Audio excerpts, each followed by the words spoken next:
అందరికీ నమస్కారం అండి. ఎలా ఉన్నారు? బాగున్నారా? నేను కూడా చాలా బాగున్నాను. ఈరోజు మనం మార్గశిర గురువారాల గురించి తెలుసుకుందాము.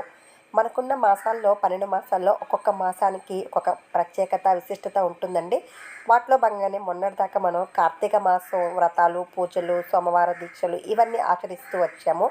ఇంకా మనకు మార్గశిర మాసం మొదలైంది. మార్గశిర మాసం అంటేనే ఒక మార్గానికి అంటే మనకు మంచిని సూచించే మార్గంగా మార్గశిర మాసాన్ని మన పెద్దవాళ్ళు చెప్పారనమాట. ఈ మాసంలో మనం సకల సిరి సంపదల కోసం ఎవరిని ఆరాధిస్తే, ఎవరిని పూజిస్తే మనకు సకల సకల శుభ సంతోషాలు కలుగుతాయో ఈ వీడియోలో చూద్దాము. ప్రతి ఇంటి ముందు కూడా ఈ మాసం అంతా కూడా ముగ్గులు పెడతారండి. ఎందుకంటే మనకు ఈ నెలలోనే ధనుర్మాసం కూడా మొదలవుతుంది కాబట్టి అంతటి విశిష్టత ఉన్నటువంటి మార్గశిర మాసాన్ని శ్రీ లక్ష్మీ నరసింహస్వామిని, అలాగే శ్రీ అంటేనే మహాలక్ష్మి అండి. అంటే మహాలక్ష్మిని అలాగే విష్ణుమూర్తిని పూజించే మాసం ఈ మార్గశిర మాసం కాబట్టి ప్రతి ఒక్కరూ కూడా మార్గశిర మాస పూజలు ఆచరించాలి. ఇంకా ఈ మార్గశిర మాసంలో ఏ రోజు పూజలు ఆచరించాలి, మాసం అంతా కూడా ఆచరించాలా, అసలు నియమాలు ఏంటి, ఈ మాసంలో నియమాలు అయితే ఖచ్చితంగా పాటించాలండి. అంటే పెద్ద పెద్ద నియమాలు ఏం కాదు, చిన్న చిన్నవి ప్రతి ఒక్కరు ఆచరించదగ్గ నియమాలేనండి. అవేంటో చూసే ముందు మీకు అందరికి ఒక చిన్న రిక్వెస్ట్, మన ఛానల్ ఇప్పటివరకు ఫస్ట్ టైం చూస్తున్న వాళ్ళు సబ్స్క్రైబ్ చేసుకోండి. ఇప్పటివరకు సబ్స్క్రైబ్ చేయకపోతే ప్లీజ్ సబ్స్క్రైబ్ చేసుకొని సపోర్ట్ చేయండి.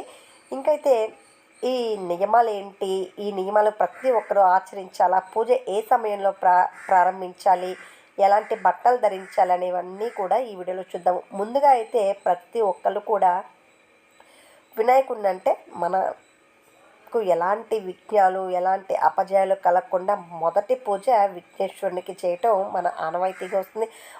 ఇది ఫస్ట్ పూజ మనం గణపతికే చేస్తాం కాబట్టి ముందుగా గణపతిని అయితే పూజించుకోవాలి. ఇంకా ఈ పూజ ఏ సమయంలో చేయాలి, ఎవరు చేస్తే మంచిది, దీనివల్ల ప్రయోజనాలు ఏంటో కూడా చూద్దాం. అవి తెలుసుకుంటేనే నియమాలు ఎంత కష్టంగా ఉన్నా చేస్తాం కాబట్టి దీనికి ఒక కథ కూడా ఉందండి. మన పురాణాల ప్రకారం ఈ మార్గశిర గురువారాల పూజకి ఒక ప్రత్యేక కథ కూడా ఉంది. ఆ కథ నెక్స్ట్ వీడియోలో చూద్దాము. అంటే ఈ పూజ ఆచరించడం వల్ల ఇప్పటి వరకు పరిస్థితులు ఎలా ఉన్నా కూడా ఈ పూజ ఆచరించడం వలన క్రమంగా అప్పులు తగ్గి, కుటుంబంలో కలహాలు తగ్గి, సుఖ సంతోషాలు అయితే కలవడం మొదలవుతాయి. ఒక్కసారి చేసినా కూడా అంటే మనకు వచ్చే 5 వారాల 4 వారాల చూసుకొని కుదిరితే 4 వారాలు చేసుకుంటే మంచిది. కనీసం ఒక్క వారం అన్నా కూడా ఈ పూజని ఆచరించడం వల్ల కలిగే ప్రయోజనాలు ముందు సంవత్సరం కంటే మనం బెటర్ అయ్యామా లేదా అనేది కూడా తెలుస్తుంది. కాబట్టి ఈ పూజ చేసిన వాళ్ళు మాత్రమే చెప్పగలుగుతారు. ఇంకా నియమాలు ఏంటి అంటే ఈ పూజకి ప్రారంభించాక ఏదైనా మనం ఎవరన్నా కూడా, మీరు కానివ్వండి, నేను కానివ్వండి, మనం దేనికోసం కష్టపడతామంటే మనకు డబ్బులు రావడానికే కష్టపడతాము, సంతోషంగా ఉండడానికే కష్టపడతాము. డబ్బులు లేకుండా ఎవరు ఏ పని చేయరు కాబట్టి మనం ఏదో ఒక ప్రయోజనం ఆశించి మాత్రమే చేస్తారు. ఇంకా ఈ నియమాలు ఏంటో మనం చక్కగా చూసేద్దాము. ఈ నియమాలు వచ్చేసి తెల్లవారుజామున అంటే 6 గంటల లోపల, అంటే మనం 4:30, 5 నుంచి స్టార్ట్ చేసుకోవచ్చు అండి. చక్కగా ఇల్లంతా శుభ్రం చేసుకోవాలి. కుదిరిన వాళ్ళు ముందు రోజు కానీ చేసుకోవచ్చు. అసలు ఇల్లంతా శుభ్రం చేసుకొని పూజ గదిని, గుమ్మాన్ని చక్కగా ముగ్గలతో అలంకరించుకోవాలి. అలాగే పూజ ముగిసే వరకు ఎలాంటి ఆహారం తీసుకోకూడదండి. తర్వాత తల దువ్వని దువ్వుకోకూడదు, అలాగే తలకి నూనె కూడా పెట్టుకోకూడదు. ఇంకా ఈరోజు గోర్లు కూడా కత్తిరించడం చేయకూడదు. ధనం అంటే ఎవ్వరికి ఈరోజు అప్పులు ఇవ్వడం కానీ ఇలాగ చేస్తూ ఉంటారు కదా, అలా కూడా ఇవ్వకూడదు. ఎందుకంటే ఈరోజు చాలా విశిష్టమైన రోజు అండి. ఎందుకంటే ప్రతి ఒక్కళ్ళు కూడా ఈరోజు అనవసరంగా ఎవరికి కూడా డబ్బులు అయితే ఇవ్వకూడదు. అవసరం ఉంటే తప్ప ఎవరికి డబ్బులు అయితే ఇవ్వకూడదు. అలాగే సాయంత్రం తప్పకుండా దీపారాధన చేయాలి. ఉదయం ఎలాగో చేస్తాం కాబట్టి పసుపు రంగు వస్త్రాలు, గాజులు, పెళ్ళైన వాళ్ళు ఎవరన్నా కూడా పసుపు రంగు వస్త్రాలు అంటే చీర కానీ, చుడిదార్ కానీ ఏదో ఒకటి, గాజులు కూడా ఎల్లో కలర్ ఉంటే చాలా మంచిది. అలాగే ఇంట్లో గొడవ పడటం, ఏడవటం, పిల్లల్ని కొట్టడం, అరవడం, తిట్టడం ఇలాంటి పనులు కూడా చేయకూడదు.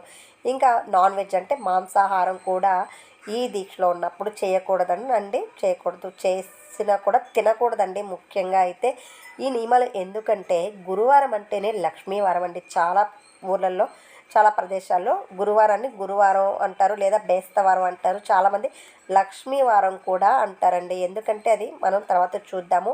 అసలు ఈ గురువారం ఎప్పుడు వస్తున్నాయి మనకంటే మార్గశిర మాసం అనేది 2024 12/2 మార్గశిర మాసం మనకు మొదలవుతుంది. ఇంకా ఈ మాసంలో ఎన్ని వారాలు ఉన్నాయి మనకు అంటే ఈ మార్గశిర మాసానికి ఎన్ని గురువారాలు ఉన్నాయంటే 5వ తేదీ మొదటి గురువారం, 12వ తేదీ రెండవ గురువారం, 19వ తేదీ మూడవ గురువారం, 26వ తేదీ నాలుగవ గురువారం అండి.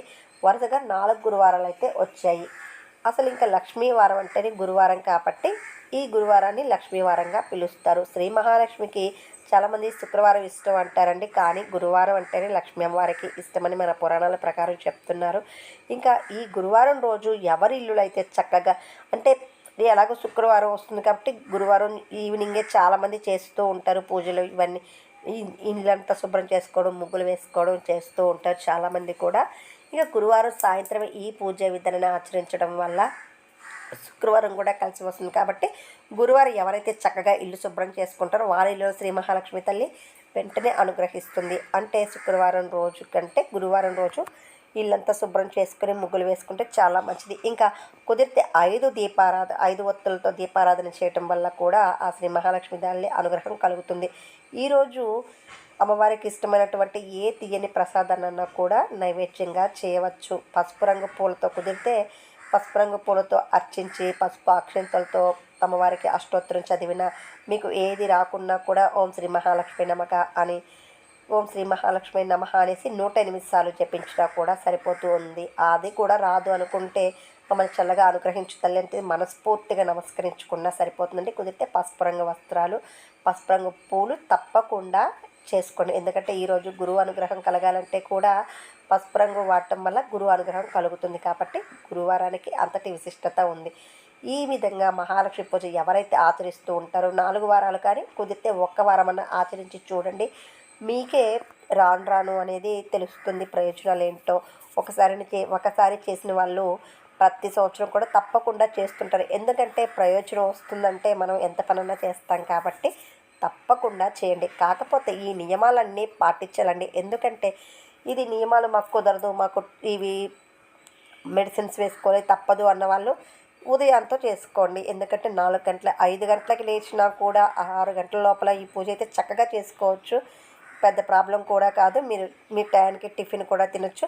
ఆ నియమాలు మనం ఆచరిస్తామా లేదా అనేది మీలోనే ఉంటుందండి. ఎందుకంటే చెప్పేస్తే సరిపోదు, మీరే ఆచరించాలి. కాబట్టి కుదిరితే ఈ మధ్య చలికాలంలో వేయలేమంటే ఇంకా చేసేది ఏం లేదండి. మనం కష్టపడిందే ఏ ప్రయోజనం కూడా రాదు. కాబట్టి ఎవరన్నా కూడా కష్టపడితేనే ఆ భగవంతుడు కూడా ఇది మనల్ని అనుగ్రహిస్తాడు. కాబట్టి కష్టం లేనిదే ఏ పని చేసినా కూడా వృధా అయిపోతుంది. మీరు బుధవారం నైటే చక్కగా ఇంటి పని అంతా చేసేసుకొని స్టవ్ వంటగదంతా శుభ్రం చేసుకొని ఇంటి ముందు ముగ్గులన్నీ వేసేసుకున్నారంటే గురువారం తెల్లవారితో ఈ పూజ అనేది చేసుకుంటే మీకు టైం అనేది పర్ఫెక్ట్గా సరిపోతుంది. ఎవరు కూడా మిస్ చేయొద్దండి. ఎందుకంటే మీరు అంటే ఇంటి ఇల్లాలు కానీ ఇంట్లో యజమాని కానీ ఈ పూజ చేయడం వల్ల కుటుంబం మొత్తం బాగుంటుంది. కాబట్టి కొంచెం కష్టపడడంలో తప్పేం లేదు, ఆచరించి చూడండి. అలాగే ఈరోజు మీరు త్వరగా లేయటం వల్ల మీకు కలిగే ప్రయోజనాలు ఏంటో కూడా తెలుస్తాయి. ఇల్లంతా ఒక పాజిటివ్ వైబ్స్ అనేవి వస్తాయి. ఎందుకంటే ఇంట్లో పొద్దున్న లేయటం వల్ల మనసు ప్రశాంతంగా ఉంటుంది, ఆరోగ్యానికి కూడా. ఇప్పుడైతే ఎవరు చాలా వరకు లేయట్లేదు, కానీ ముందైతే అసలు 5 గంటలకంతా లేచి శుభ్రంగా చదువుకునే వాళ్ళండి. ఇప్పుడైతే ఎవరు చదువుతున్నారు, చదివే వాళ్ళు ఉన్నారు, వాళ్ళ వేరే పక్కన పెట్టండి. చదవని వాళ్ళ సంగతి చెప్తున్నాము. ఇంతకుముందు పొద్దున్న లేచి ట్యూషన్స్ కూడా వెళ్ళే వాళ్ళు ఉంటారు. అంటే నేను కూడా వెళ్ళేదాన్ని అనమాట. ఉదయం 6 గంటల ట్యూషన్లో ఉండేదాన్ని. ఇప్పుడు పేరెంట్స్ కూడా ఎవరిని లేపట్లేదండి. మనం అలా తయారు చేస్తున్నాం పిల్లల్ని కూడా. మనం ఒక స్కూల్ లేకపోతే వాళ్ళు 10 అయినా కూడా అలాగే పడుకునేస్తున్నారు. మనకు పని తప్పుద్ది అనేసి ఎవరు కూడా లేపట్లేదు. లేపే వాళ్ళ సంగతి మాట్లాడట్లేదండి. లేపే వాళ్ళు ఉన్నారు ఉత్తములు. మామూలుగా జనరల్గా చెప్తున్నాను. ఈ విధంగా ఒక్క రోజైనా లేచి చూడండి, ఎలాంటి నష్టం జరగదు. ఆలోచించి చూడండి ఒకసారి. అంటే వీడియో ఎక్కడ స్కిప్ చేయొద్దు, మళ్ళీ తిట్టుకోవద్దండి. లేచే వాళ్ళు ఉంటే వాళ్ళకి నా నమస్కారాలు. లేని వాళ్ళ సంగతి చెప్తున్నాను. లేచి ఇల్లంతా శుభ్రం చేసుకొని చక్కగా 5:30కి లేచినా కూడా పర్ఫెక్ట్గా టైం అయితే సరిపోతుంది. చక్కగా పూజ చేసుకోండి. ఈరోజు ఇలా నిద్రలేయడం వల్ల ఇంట్లో వాళ్ళు కూడా కొంచెం ఆశ్చర్యపడవచ్చు, ఏంటి పొద్దున లేస్తున్నారని.